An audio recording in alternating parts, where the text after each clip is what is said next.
Okay, cool. So it's 9 o'clock UK time. I'm still adding a few people. Thanks so much for being here. Really excited to, if I can't see you, hear you. We've had quite a few questions in response to our um, event, which we'll run through, and I'll be letting sort of late entrants in over the next sort of 5 minutes or so, but I do want to crack on. So firstly, thanks so much for being here. It's been a really big month for the whole FPS team. We're making really good headway with this project, and the sections that are kind of one stage away from being really, really polished. And that only happens when we've sort of completed the first, what we call sync cut of the documentary, are already looking absolutely fantastic.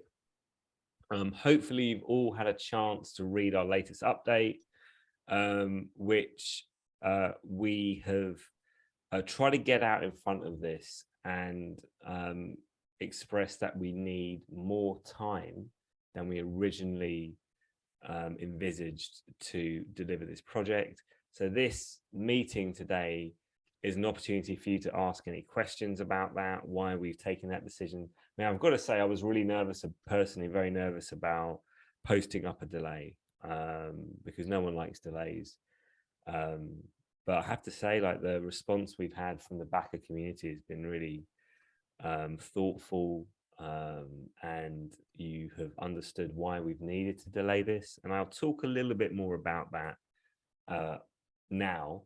But essentially, this film's really coming together very, very well. But there was, when we were doing production, we had lots of problems during production to do with time frames, and it was still the height of COVID.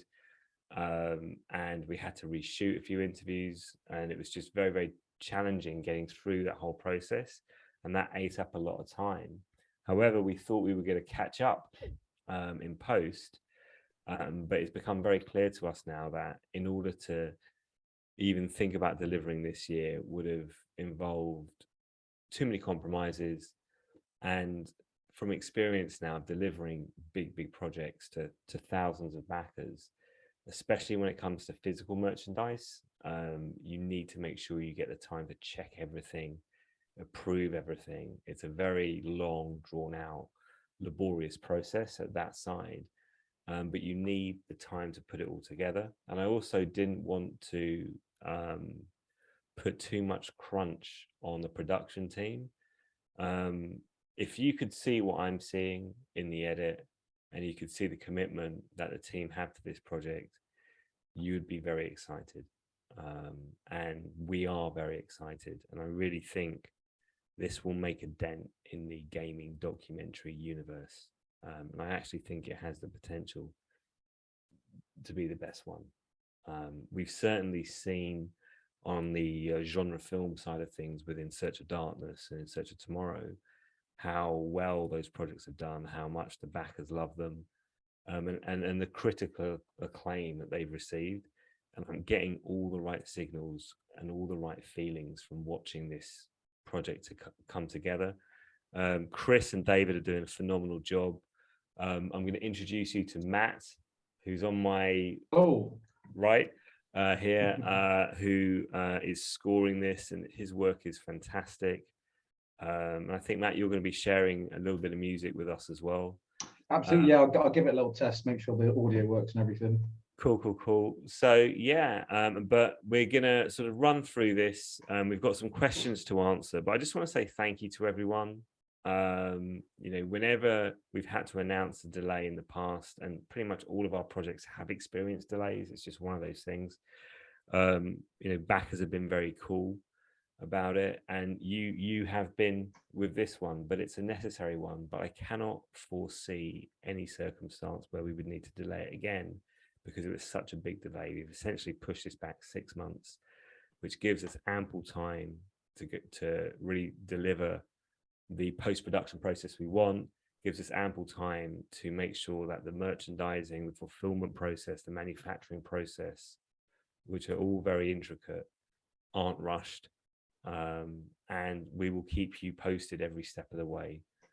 So on that note, I want to jump into it. So we're going to start with some of the responses to the Backer event form. And by the way, you should have like a chat functionality. So if you've got any questions for us during this part, please type them up. We're going to have a bit of a Q&A, a live Q&A at the end of this. But Dominic, could you start firing away some of the questions and we'll all sort of jump in? Of course, not a problem at all. So from Daniel, one of the first questions we had, will you feature some not so popular FPS games like Strife that were unique but not as groundbreaking like Doom? David, as the scriptwriter director, would you like to handle this one? Yeah, really, Chris and I are both in a position to do this as co-directors. And Richard Moss, of course, my co-writer, couldn't be here tonight. He's not feeling well, so we're thinking about him. Hopefully he's resting, or maybe he's lurking in the chat. He's going to harass us. That might be fun too. Heckle us. Yeah, heckle us a little bit. But we don't want to give anything away, but all I can say is yes. If you think of a lot of the big names, you're more than likely to see those. But we're definitely going to go through and talk about a lot of the lesser known FPSs, because those all contributed to the genre's evolution in their way as well. We've got some really fun and unexpected stories to go with those. Chris, is there anything you want to add? No, I mean, you're absolutely right. We've obviously got a hell of a lot of games to fit into one documentary, but we have to be quite careful with how much time we spend on each one. But there's room for all kinds, and you're going to see there's. I don't know if Strife's in it though. Maybe not. We'll have to see, right? Yeah. I haven't seen that pop up yet. So earlier this week, actually, Chris caught me adding a couple games to the schedule. I was like, oh yeah, we should talk about these. He's like, these weren't in the original schedule. I'm like, no, they weren't. I thought I made a mistake. I was like, let's leave them there though. Let's leave them there. I made a mistake, and you were like, no, you haven't. No, you haven't, Chris. You are perfect as always. I'm trying to sabotage you. That's what it is. I was like, I'm running out of time, man. Well, what I would say though as well, when it comes to the curation of the titles we're covering with FPS, that was really given to us by backers. Because you all have been a huge part of that. Yeah, or when we started this process off, we did a big backer survey where we looked at what titles you wanted to include. And we can't include everything because otherwise it would be like a 24-hour project. We can't do that in one project, but I think that the actual lineup we do have is exceptionally well curated. So there really should be something for everyone. Obviously, we'll be hitting all the main franchises, but we also asked for backer questions while we were interviewing the interviewees. We asked backers, what would you ask this person? And we took those questions, and I'm sure that affected some of the things it definitely affected what we asked, but the content we sourced doing these interviews would have helped curate the script, the film itself. So without you guys, we would have a lot less to ask. Well, yeah, I mean, this is the whole point of what we're trying to lead in, which is collaborative entertainment. The goal here is to create something which is personalized because it'll have your name in it, but also is a manifestation of your fandom. It's something that you can hold, which you've been with us on, that you've helped create. And those opportunities are rare. And we want to deliver at a premium level as well. So this is something I think should be treasured. Some of the stuff we know, it ends up getting, it'll get passed down, especially our horror projects where they're just enormous now. So it's that kind of vibe that we're taking into gaming. But are there any other sort of questions we want to sort of run through? We'll try and get. I was just going to say, Robin, some backers, if you've been watching our social media over the past, I would say we're almost coming up on a year since we started the interviews. We've taken a lot of those backer questions and put the answers, shared them with you on our social media. Others will be in the film as well, so you can see the impact that you've had on the film just by going to @FPSDoc on Twitter and watching a lot of those answers to your questions. On that note, Sean, who's with us here, Sean Mulry, has asked, are you feeling confident that you are delivering a great documentary? Yes, from me. I'm sure the same from all of us, right? It's been a I'm journey. going to print out Robin's feedback from the last review we did and frame it. I'm serious. Like Chris and I were delighted with that. Chris and I, when we were editing the chapter, both felt it was probably our strongest yet. We know there's even better content to come, but we were both excited about this. Both kind of had our fingers crossed. Like we think Robin's going to like this, but you never know. And Robin, I think he was on holiday at the time and took time out of his day to watch it and didn't regret it, and beyond that enjoyed it. So that's always good to hear. You know, when you're a creative person, you put something out there, you never know how people are going to respond, especially the guy signing your checks, but he really liked it. So my view on this is it's better to be critical in the edit, especially in the earlier passes. But the passes, I mean, this is a testament to Chris's editing capability, which is world class.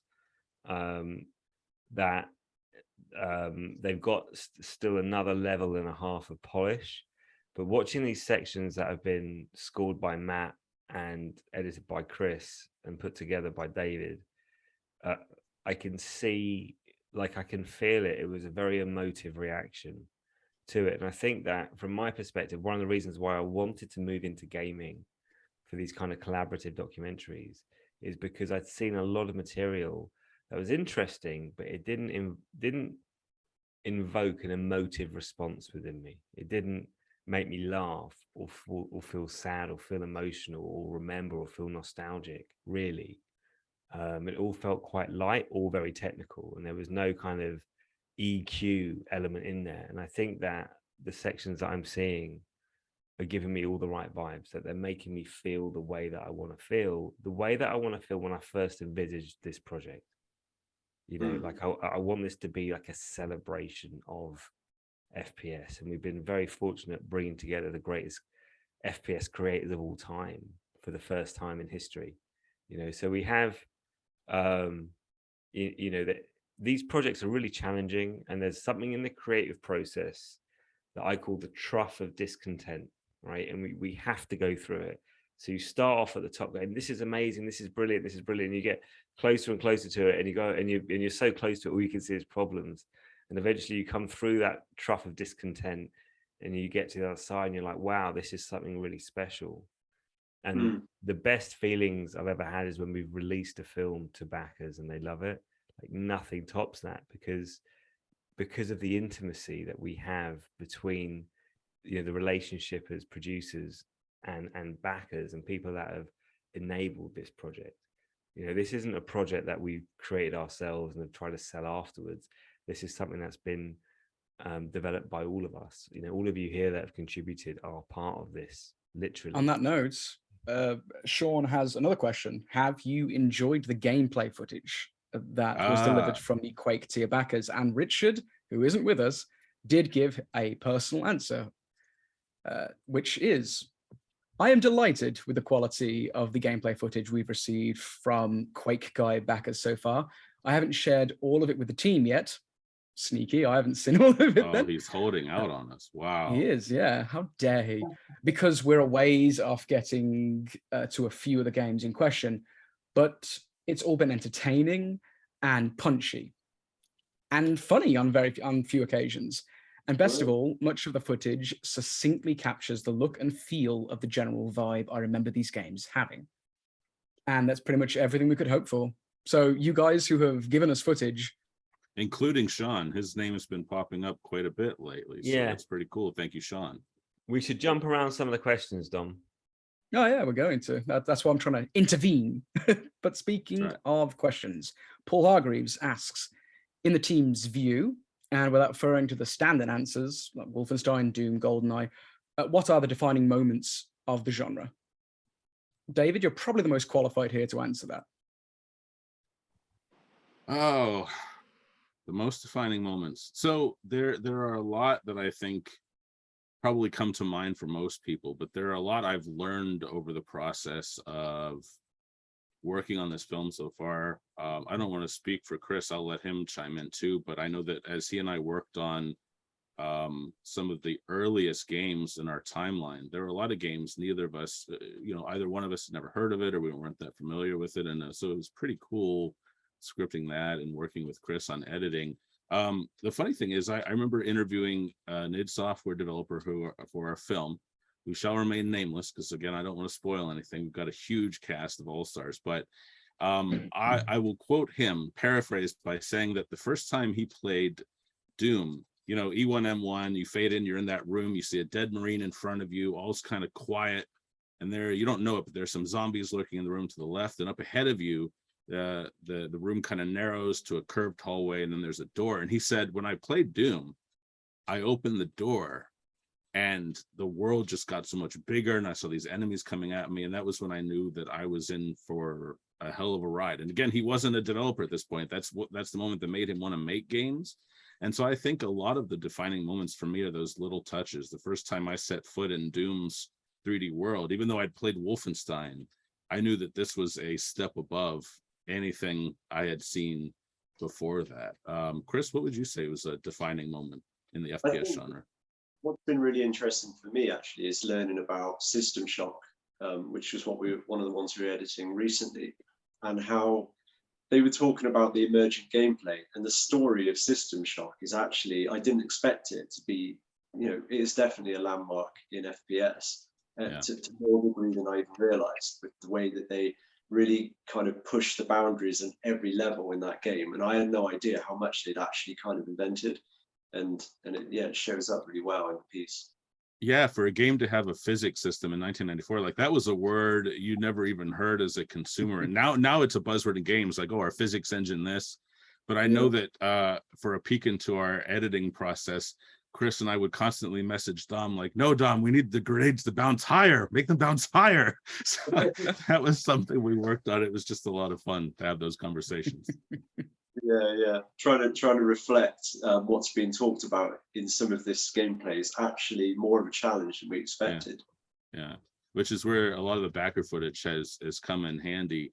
I'd like to hear from Matt on this question, and then Dom as well. I mean, Matt, you're a sort of recent addition to our team. As Robin mentioned, that this is the first time our backers are really getting to talk with you. What's a defining moment that you remember going, this genre is awesome when you were growing up? Well, I mean, if we're discounting all the clear sort of cut ones, like you say, GoldenEye, the Dooms and everything, I'd have to say the first two Turok games. I thought they were just brilliant. I mean, the first Turok, it was a dinosaur horror game.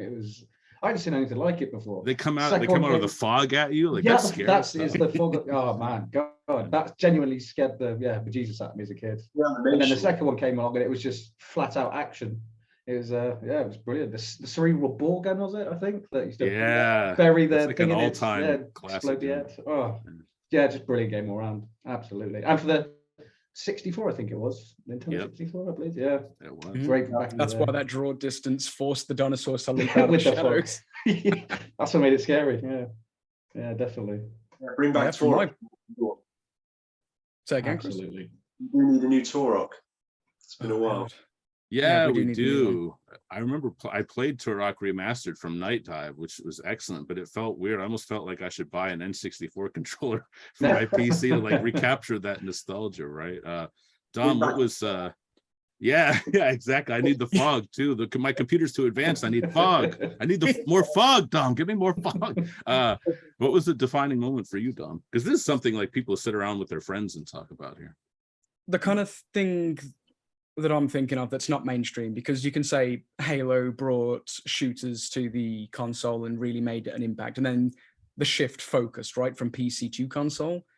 You could say things like Team Fortress 2 or Team Fortress in general, making things incredibly competitive, and then everyone was chasing that. I mean, not Team Fortress, sorry, Team Fortress came because of it. Yeah. Counter-Strike made things very competitive, but honestly, Chex Quest, FPS games are no longer all about serious things. I consider Slime Rancher an FPS, and it's really casual. Minecraft is technically an FPS. True. So I think Chex Quest really took the tooth out of the bite of FPS games in a good way. For starters, it's actually good. It's not terrible. Yeah, And it's the it's just coolest really prize fun. I've ever gotten from a cereal box. Like, that's for Definitely. sure. Yeah. But what other we have questions more do we have, Bill? questions. We have, during the course and research and interviews, have you ever come across any clues to figuring out the mystery of the disappearance of No One Lives Forever?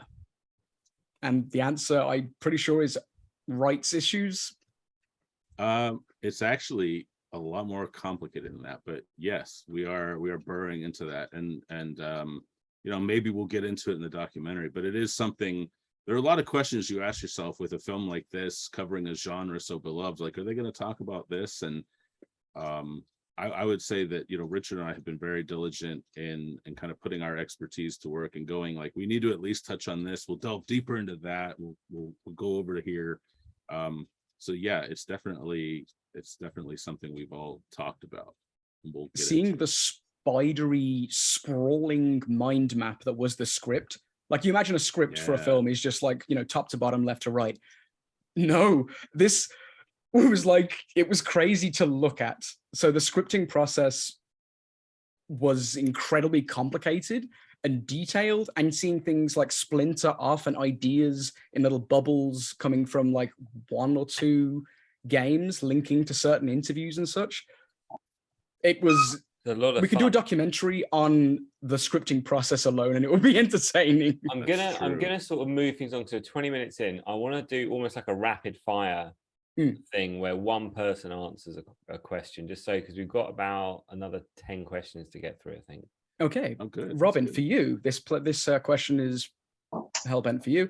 Any plans for future projects related to this one?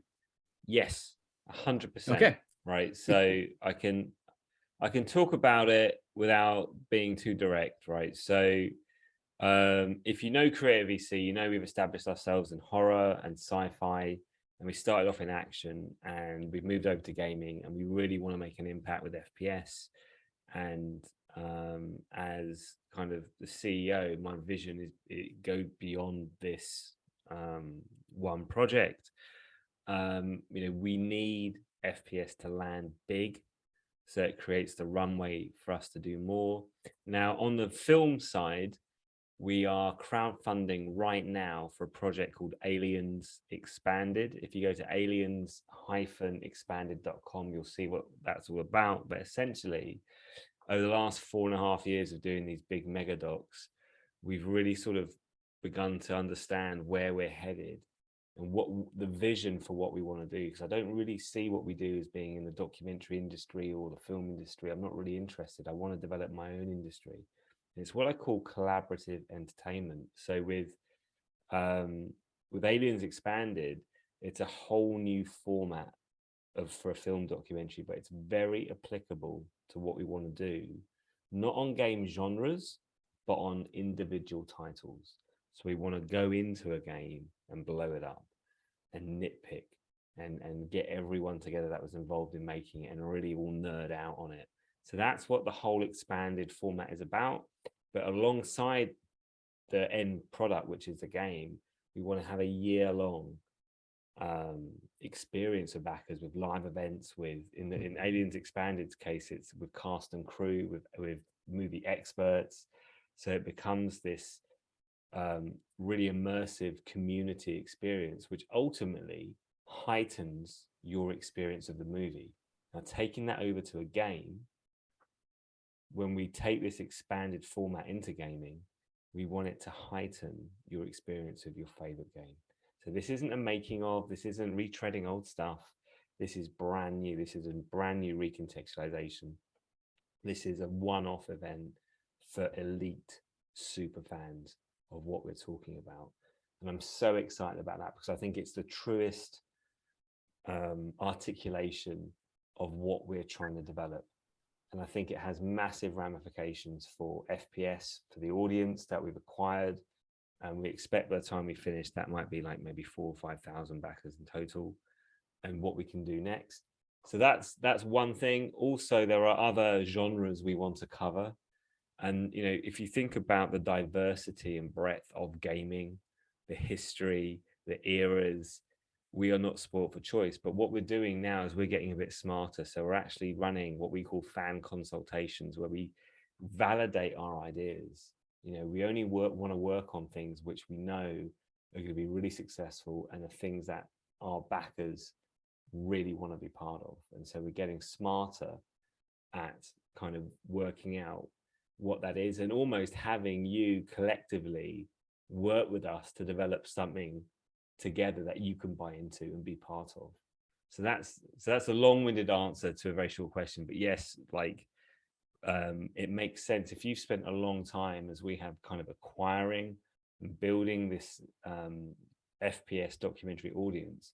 We want to keep giving you more of what you want. And a question that I can answer pretty easily. Do you guys have a Discord or any hosting online game servers where backers can chat or play with the devs or against one another? Yes. And I'm going to put a link to that Discord server in the chat now. So if you want to join, it's been up for a while now, and we have collectors corners in there for people to show stuff off. And yeah, at least Richard and I are there quite frequently.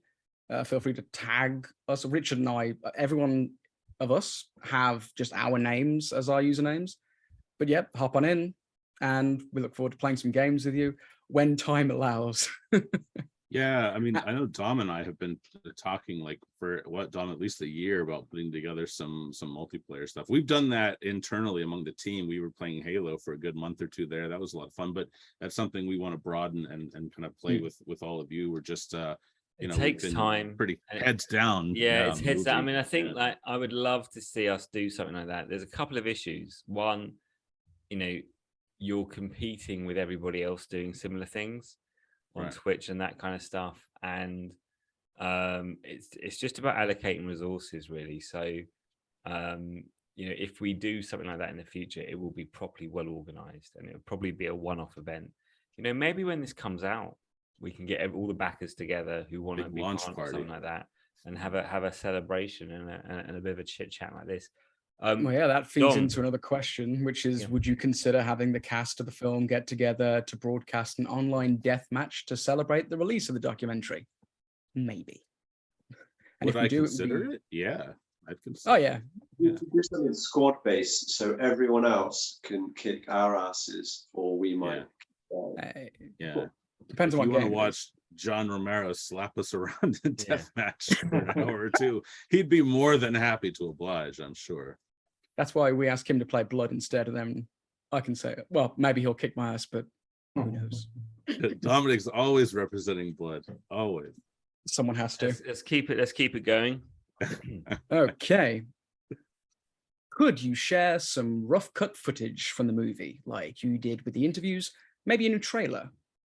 All right, so the short answer is no, because we don't want to share stuff which isn't finished at the moment, and a new trailer would take up a lot of resource. So right now, our focus is on taking the time to make sure that these sections, because we're building it sequentially, are as good as they can be, and we haven't missed a beat. The production timeline that we've put together hasn't really shifted, and we're hitting our deadlines. We've got a new deadline coming up soon, but we only really want to share with you stuff which we're happy to share with you. And you got to remember that we're very close to this, and we don't want to share stuff which is kind of like unpolished, even if we flag it and say, hey everyone, this is a bit unpolished. What we've done, I'm not committing to this at the moment, but I'm just sort of saying one of the things we did within Search of Darkness is we did share a rough cut with backers that were interested before it came out for feedback, and we haven't done it since. We haven't needed to. I'm not saying we're going to need to do it with this, but but that could be an option in the future. But they had to register separately. They had to sign an agreement and all of that kind of stuff, not to release any stuff like that. So it's always a bit of a challenge showing previews, because we don't want it to get leaked and all of that kind of stuff. And I think when we did In Search of Tomorrow, the sci-fi documentary, within an hour of sending our backers the digital versions, it was being torrented, and you just have to expect that now. So when we're working so hard on something, even sharing kind of sequences, we've got to be a bit careful about that. So you will see stuff as we move forward, especially as we get into next year. But at the moment, it's not something we think is a priority. And at the moment, we're having to really focus on this is the work we've got to get down. And like David said, it's heads down right now. For all to answer, this is a question that's for all of us. Is there anything now you've learned about yourself through working on this project? For example, new talents or interests, pushing boundaries you didn't think were possible before, or learning about your own tendencies or personality? I got something I can go with that on one. this. Oh, no, go on, you go, Robin. Mine's quite a short one. Mine's a real short one. You go. I learned I'm pretty good at ripping music off in a new way. Well, as I say, ripping off, but getting that sort of nostalgic feeling from certain without getting sued. Without getting sued, that's what. Yeah, putting something in your own words. Yeah, that's that kind of a joke at it. But yeah. One of the things I've learned, and I've learned this not just through this project, but this is a great. The FPS has been a great experience for me because I've got such a strong team, and Richard Moss is unwell. We hope that he gets better very soon. It's nothing too serious, but he couldn't join us for a Zoom today. But this team is a fantastic team, and one of the things I've learned on FPS is to trust the process. So when we were doing our Indiegogo fundraise, my time was really heavily spent on another project, and this team absolutely delivered. One of the best crowdfunding campaigns we've ever done, and the material we have to use for that was phenomenal. The teamwork, if you could see the chat, we have Slack that we use to talk internally, and even when we're not talking about work, we're just talking. It's just fun. We have all hands meetings for FPS every week, and right now there's not that much to talk about because we're just in the edit. It's just post-production. So Matt's scoring, Chris is delivering sync cuts based on David's writing, and it's kind of but we get together and we just riff. And I think the relationships we've forged as a team are very strong. I feel that we're very united, and it makes my job a lot easier. But also the commitment. I've just been very lucky with the people I'm working with. Everyone is here for a reason, and it wasn't easy putting this team together. But I'm just exceptionally grateful for Richard, for Chris, for Matt, for David, for Dom, the whole team, because this is actually a very small team for a big project. And when we were doing production, it was so focused, so precise, and we didn't miss a beat, and so where I think we can go as a team is I really think we could do something very, very special, not just with this project, but beyond. So that's what I've learned, is to trust my gut a bit more. And one of the things I learned is that there is someone among us who kills Marines in Halo 3 for no reason at all. No, just guns them down. It's truly reprehensible. It was horrible. No but names, in all seriousness, no names. It rhymes with Tobin, but I wouldn't want to out him on the stream. I wouldn't want to just out him like that, Sometimes I just want to watch the world burn. Okay? Oh wow, Tobin, that's so candid of you to say. I've learned a lot about. Chris and I have gotten pretty close during this. He's a great guy. I love working with him. We have a lot of the same sensibilities. I've written a lot of different things before, books, games, but I've never done anything close to a screenplay, and working with Chris on this is just fun. Those are my favorite days of the week, honestly. So that's what I've learned. I really like doing screenplays. I've worked in production for over 20 years, And Chris Stratton, in terms of his creative capability, is amongst the best, like, pure creative filmmakers I've ever met. And then you take Chris's talent and work ethic, and you apply a very rigorous process, and you've got the expertise of David and Richard on this. And then, you know, Matt coming into this, who, you know, when we first started working with Matt on the scoring, I felt I was very hard on. I was like, look, it has to do X, Y, and Z for this to sort of really impact how the documentary feels. And Matt had to go back and forth until he nailed it. And then as soon as he kind of found the signal for what this needs to be, it's just been consistent. That's how excellence happens. And certainly the talent in this team is really quite special. I'm aware of it. I really am. And it's like, sometimes my job is just to be like, right, we just need to be organized, you know, which is, you know, going back to the start of this meeting, which is why it was a very bold request to say, look, we need to push this project, this delivery time back, to give us every opportunity just to, you know, create a rocket ship. Yeah, organization has been key, and thanks to you, Robin, cracking the whip on that. We've all made sure that we have done our best. I'm like so anal about everything. I've got lash marks. Honestly, I'm still recovering. But that's, you know, when you get a lot of creatives together who are especially brilliant, you do, you know, it's not rocket science, but you do need deadlines and all of that stuff. All of the, you know, and it gets hard because there's so many moving parts, especially when we do a fundraising campaign.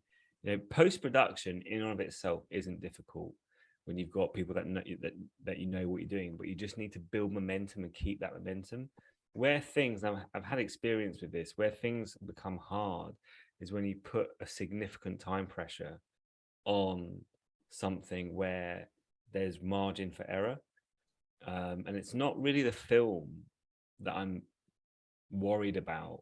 What I'm worried about is making sure we've got time to just do that layer of finesse the way we want it, because it makes such it changes something from an A to an A star, that final layer, right? And also making sure you've got the time to really sign off on all the deliverables for manufacturing. This is not a simple project in terms of backer awards. There's complexity, there's a big box, all sorts of stuff's going into that, and we want it to be something that you treasure. That takes a lot of time as well, and you have to orchestrate everything. So it's like finishing the film, doing all the legal work that comes afterwards, making sure the backer credits are there, then going, you know, doing all the Blu-ray authoring and all that. So it's, you know, and one thing changes in that mix, and it changes your timeline. Yeah, it messes everything up. Yeah, so that's why this extension for us means that we still have that pressure, we still have those deadlines to hit, but that crunch and that margin for error has significantly come down. And ultimately, this is our first deliverable in the gaming space, and, you know, at the end of this, we want to have something that we can really say is like, this is the best work we've ever done, and that's what I'm committed to overseeing. On that note, final question. You've said that this may be the best documentary we've made to date. How has this movie gone beyond the original that we imagined, if it has? And if so, in what ways? I don't think it's, well, from my perspective, and I'd love David and Chris to sort of talk about this as well, but I don't think it's gone beyond what I envisaged. But what I envisaged was based on watching lots of gaming documentaries, watching lots of amazing YouTube creators that have huge channels on gaming, and realizing there wasn't something there which I really cared about, that really impacted how I felt about these types of games. And what I'm seeing, and why I was so happy with the first few sections that have been delivered, is they're making me feel the way I dreamed of feeling when I set this up, because that's the opportunity. You know, I remember watching, the High Score, the Netflix documentary. I got 2 episodes in and gave up because it didn't mean anything to me. It didn't make me feel anything. And I was like, that's not what I want to do. Like, I watched that for the music to do a bit of research, and I just wasn't impressed. No, it really wasn't impressed. But it's like, where was the love right? I know it sounds a bit corny, but like, we're not here to be critical about games. We're here to just like celebrate it and take everyone on a hell of a ride that they can watch again and again. And the format works, and what I'm seeing in the edit correlates to what I imagined. And I tell you, I've got a big imagination.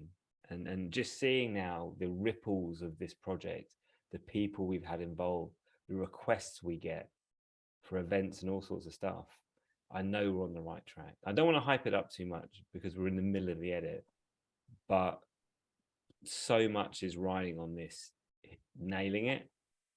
And I'm feeling good about it. Of course, there's days where I'm like, oh, you know, all of these kind of things. This is production. In production, you're at war. We are going to be at war until you have this in your hand, you know. But I can tell you this: when you get it, when you watch it, and if you love it, tell people about it. Chris, David has this. Oh yeah, Chris, I've been ignoring you all meeting. I'm so sorry, buddy. Chris, our resident rock star. I wanted to say what's different about this documentary is that even though it's about one genre, it's got so many stories throughout it, and they've all got different stories to tell about pioneering new forms of programming, new technology, and they're all their own stories, and that's kind of different to a lot of gaming documentaries. So it makes it consistently interesting. Like you're constantly hearing about one team's story and how they made this game, and that game was a massive achievement when it came out. So you're constantly moving from incredible story to incredible story, and that just makes it just continuously entertaining and continuously interesting. And I didn't quite realize that until we started making it. I was just like, wow, this thing is just it's a non-stop interesting story because it's so much going on. So yeah, I just wanted to say that, like, that's the truth. I think that's testament to David and Richard's sort of writing and editing, you know, because before it even gets to you, it goes through multiple eyes. And David, you were saying earlier that you'd written books, you'd written articles, you'd written games, but you hadn't written a script. For me, when I first saw the first script that you'd done, a lot of my worries were like evaporated. And then seeing the scripting going to Chris's edit, and so when Chris sends back a sort of rough cut of a section, it's very clear to me where it needs trimming, because this is like a 3 hour plus documentary. Like, you don't want it to be so dense that you can't like ingest it, but you don't want it to be too light either. So it's that balance of interest and peaking, and when Matt comes in with the soundtrack, and you know, Chris's visuals are always on point. This is an orchestra. Yeah. David and I's relationship, it's really weird because it's the first time I've ever like worked closely with someone or co-directed someone with someone over the other side of the water. Yeah, we've got an ocean between us. Yeah. Yeah, no, it's weird, but we are like kindred spirits. It's like Titanic. It feels like we went to, he's got the haircut for it. He does. The way we throw back and forth, and I'm like going, wow, this is good, and then I'll throw in some bits and I'll throw it back to David, and he's like, yeah, that's great, and then Richard pitches in and he's like, we should cut a bit of this and move that, and we just work so well together, and that's been a joy. That's a really lucky accident, and I've had that happen on our genre film. And when you get good chemistry and there's a respect and there's a kind of I wouldn't say it is competitive, but like everyone is leading in what they're supposed to be doing, and it creates that sense of momentum. So momentum is everything with a project like this. Momentum can make you move very quickly. And part of my hesitation with announcing this delay was I didn't want to ruin any of the momentum. So, you know, we're on track with this, but that momentum has to drive us. And that really comes from the right chemistry. And ultimately, that's about a commitment to doing something that when we finish it, we can't go back. Like, this is kind of one and done. And we really, you know, I wish you could see some of the conversations we have internally. There's no messing about when it comes to the film. It's quite entertaining. We go from incredibly serious, this needs to happen, that needs to happen, this can't happen, to me posting a meme from Blood or something like that. Yeah. It's organic. Like you said, we're very lucky that we all get along. There's no like clashing of egos. No. We all mesh well very much together. And I think playing Halo together assisted greatly. And that, going back to a previous question, is something I have learned, that we've all bonded a lot over a shooter game, a shooter game that's 15 years old today. Happy birthday, Halo 3. But yeah, we bonded together because of a first-person shooter that we all just play. And that's the energy, that's the feeling that we're trying to capture in this, and we're succeeding in capturing. Every time I'm watching one of these things that we can't show you yet because it's not ready, I get bubbly inside and I want to go and play that game. And more than often, I have just finished playing that game to send footage to the guys To make then the get grenades criticized. bounce ever higher. Yeah. I didn't know how bad I was at jumping and looking down. Why am I capturing though, just right? the right footage? But You got it because on 20.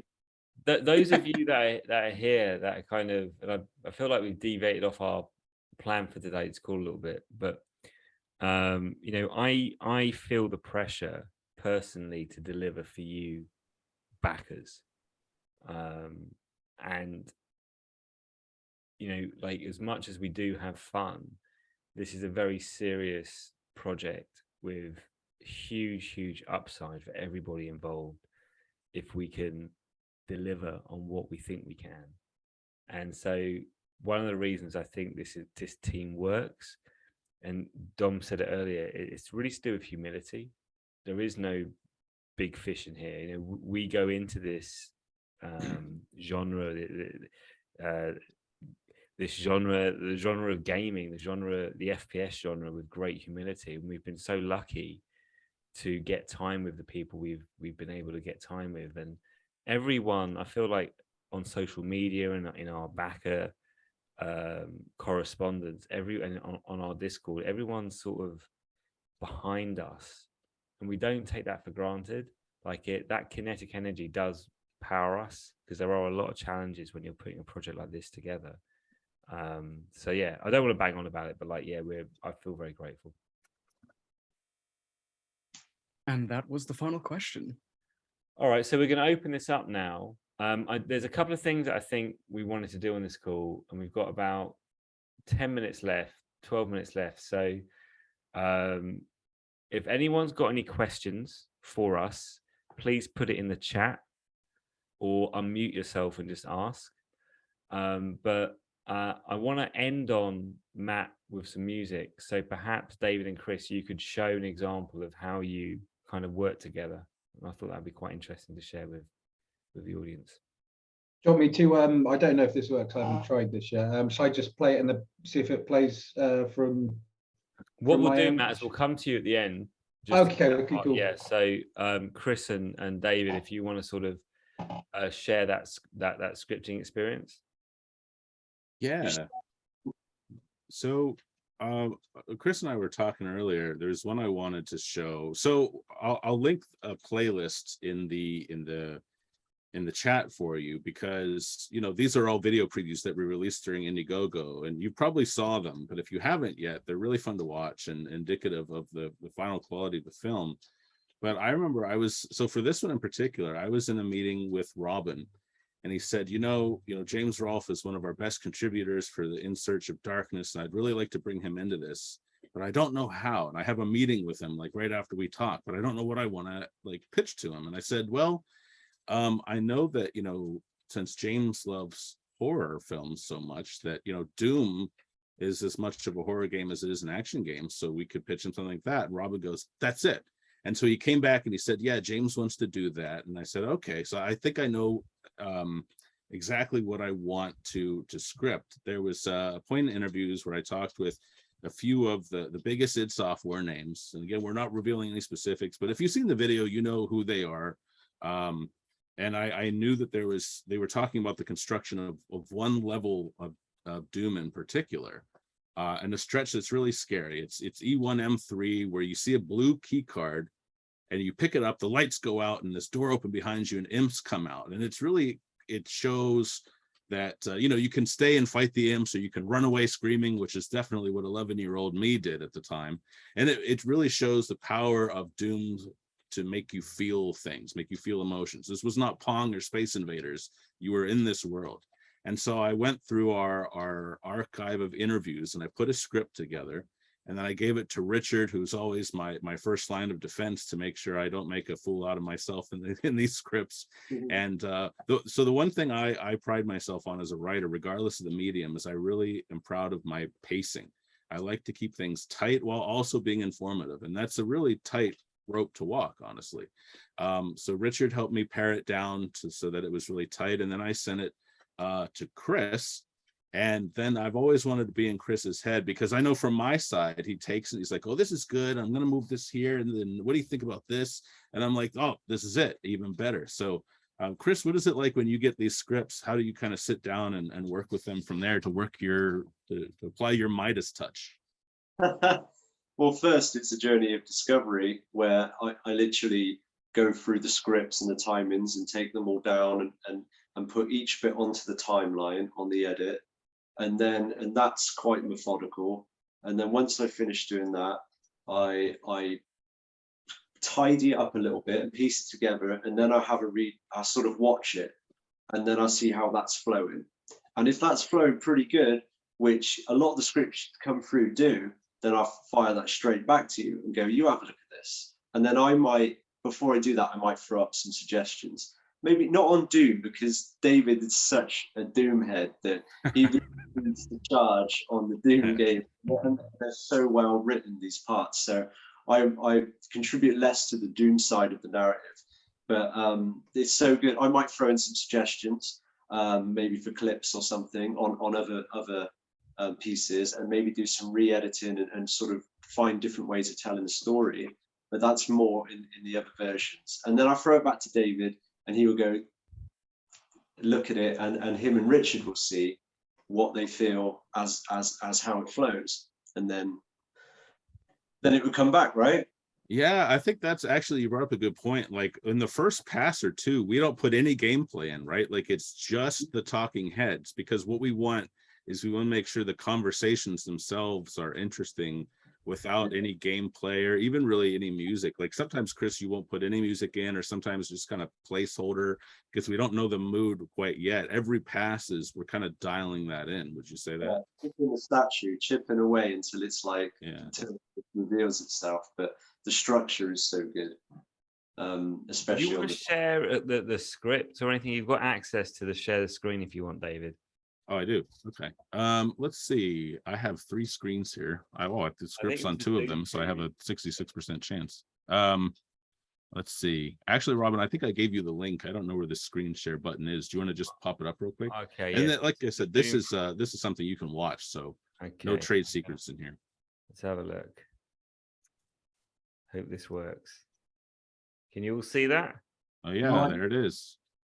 So what you're looking at right there, like where it says John Carmack 2, that's a note that I wrote to Chris, and I removed all the notes before I gave Robin this script, because sometimes Chris and I would put our emails in to alert each other. So what do you see the timestamp there? You see the kind of all over the place, like John Carmack 41 minutes, John Romero 1 hour 21 minutes 34, which, Chris, you remember that was like a 5-hour interview gauntlet.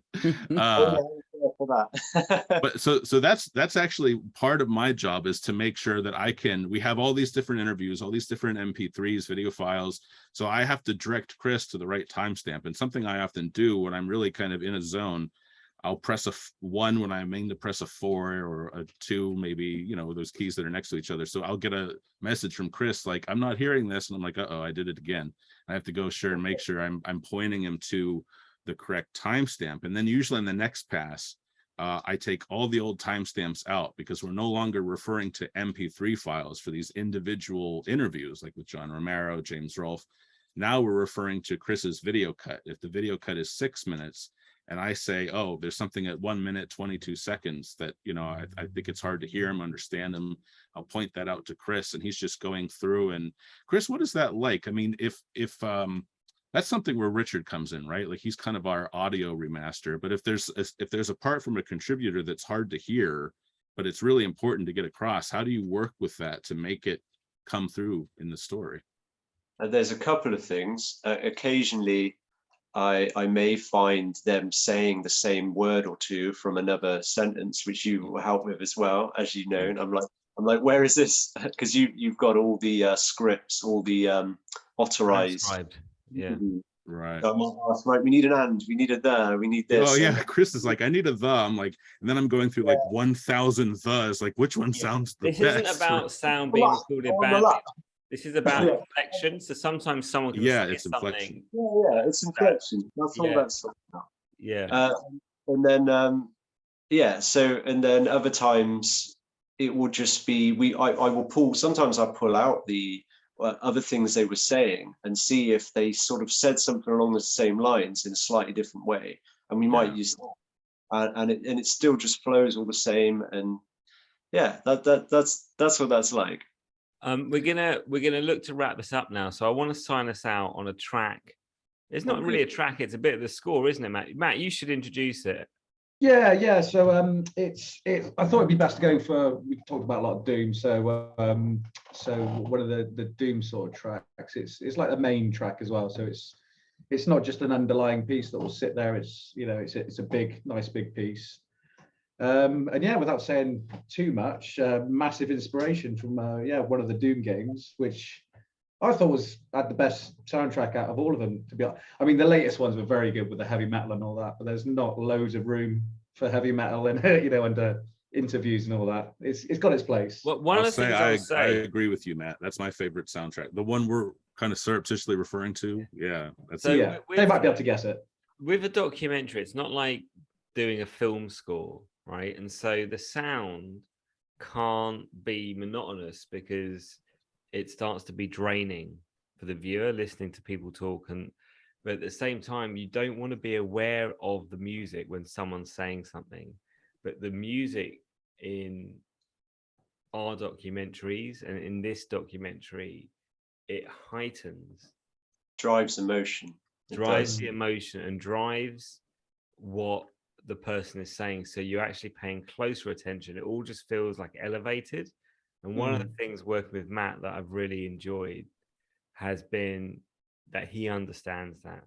And we'll go backwards and forwards, because when a section is in motion, i.e. it's really well edited and it's scripted well, and then we've added some sound effects and this bed of music, when it all works together, you know that it's working, right? And if it isn't, if an element isn't working, we can see it. And we're able to adapt very fast to situations. So having all of that together, and it goes back to momentum, and we've got that now. So Matt, if you want to sort of play us out. Cool. I don't know how loud this will blow. Yeah, and I just want to say thank you all for being here, and if you've got any questions, let me know. But Matt, you go for it, mate. Lovely. Just let me know if you can hear this or not. I haven't done this before.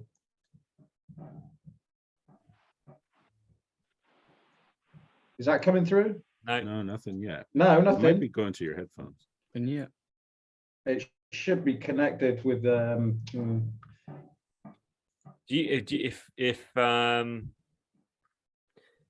you play, are you playing this on SoundCloud?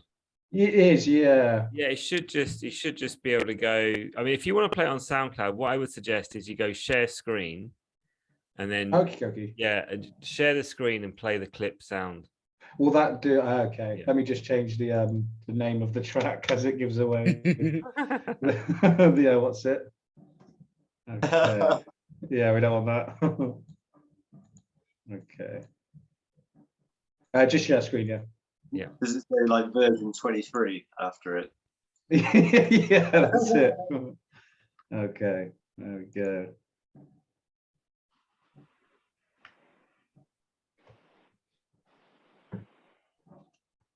Is that playing? still have nothing coming no. through at the moment. Still nothing. It's got to be. Technical You've got to check the clip sound button.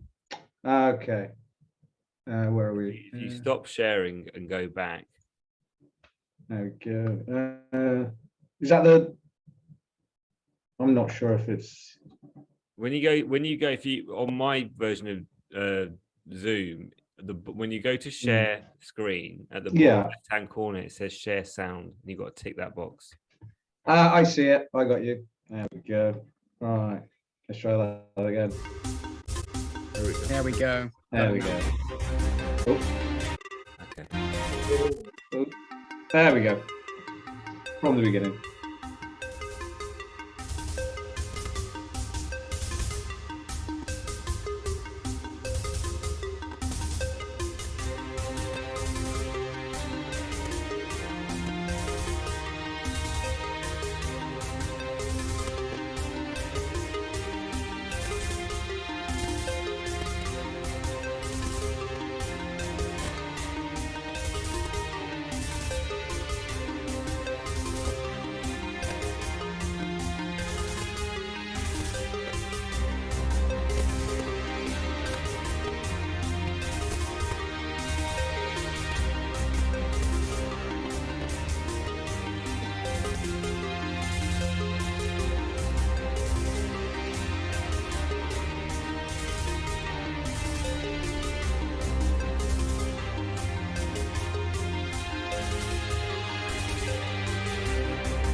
I'm gonna thank you very much. That pretty much loops after that anyway. Yeah.